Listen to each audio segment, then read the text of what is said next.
¿Ayudar a quién? A Cloquina a nombrar los objetos que contienen. ¿En dónde está?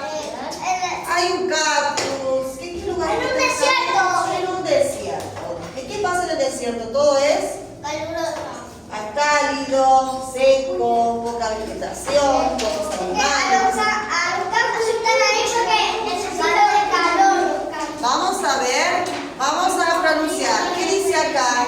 A ver, ¿me ayudan? ¿Ayudan con quién? No, no dice acá. ¿Qué dice? Respiramos sonido. Estira un sonido. Gato. Gorra.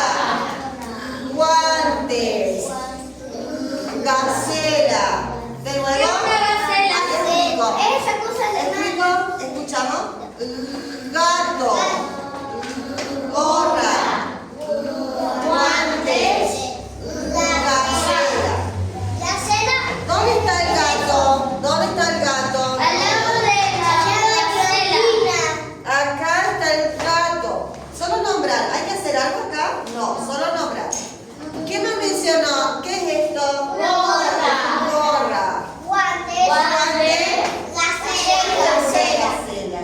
¿Sí? ¿A qué se parece la gacela? Miren. ¿A qué se parece? ¿A una cabra?